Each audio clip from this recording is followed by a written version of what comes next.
नागपुर में कल रात महायुति की सीट बंटवारे को लेकर एक महत्वपूर्ण बैठक हुई है और इस बैठक में मुख्यमंत्री एकनाथ शिंदे, उप मुख्यमंत्री देवेंद्र फडणवीस, अजित पवार समेत बीजेपी के प्रदेश अध्यक्ष चंद्रशेखर बावनकुले और राष्ट्रीय कांग्रेस पार्टी प्रदेश अध्यक्ष सुनील तटकरे, राकांपा नेता प्रफुल्ल पटेल समेत अन्य उपस्थित थे।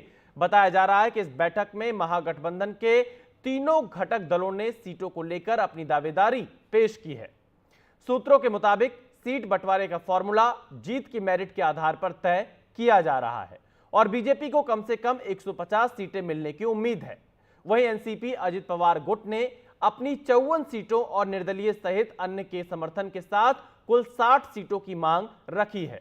अगर बात शिवसेना शिंदे गुट की करें तो मुंबई के साथ मराठवाड़ा और विदर्भ में उनकी पार्टी ज्यादा सीटें चाहती है।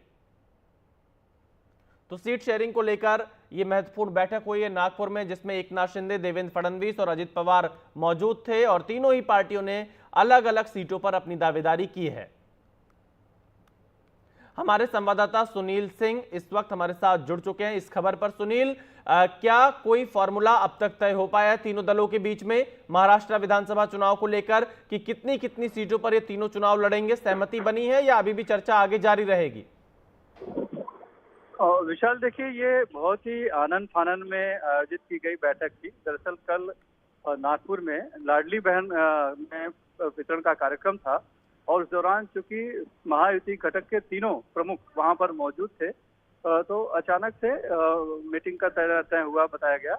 और क्योंकि पहले से सीएम का प्रोग्राम था मुंबई वापस आने का, लेकिन 8 बजे के करीब वो जो वहाँ पे मुख्यमंत्री निवास है रामगिरी, वहां पहुंच गए और उसके बाद फिर उप मुख्यमंत्री देवेंद्र फडणवीस आए, फिर अजित पवार भी दूसरे उप मुख्यमंत्री वो भी वहां पे पहुंचे और लगभग 4 से 4.5 घंटा यानी 12 से 12:30 के करीब तक ये बैठक चली। सोच लीजिए कितनी मैराथन बैठक है, कितने गहन चिंतन इसमें हुआ होगा।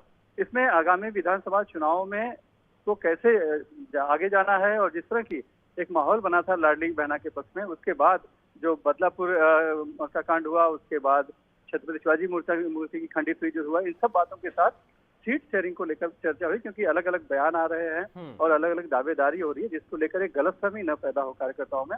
इसके लिए सीट शेयरिंग पर भी चर्चा हुई और जो मोटे तौर पर जो फॉर्मूला यही तय हुआ है कि जो जीतने की क्षमता रखता है उसे ही वहां पर टिकट दिया जाएगा, उस पार्टी को ही वहां पर मौका दिया जाएगा। कितनी सीटें किसे मिलेंगी ये अभी फिलहाल तय नहीं हुआ, क्योंकि बहुत ही प्राथमिक बैठक माना जा रहा है इस बातों को। वैसे मोटा मोटा फार्मूला जो तय है कि जो जिससे जहां जीता हुआ है और जीतने की संभावना है वहां उसे सीट मिलना तय है, लेकिन संख्या जो है वो बाद में तय की जाएगी। लेकिन ये माना जा रहा है कि बहुत ही अहम बैठक थी महायुति की है और ऐसा पहली बार हुआ है कि नागपुर में इस तरह की अहम बैठक हुई है महायुति की सीट शेयरिंग को लेकर, चुनाव को लेकर, जिसे बहुत अहम माना जा रहा है।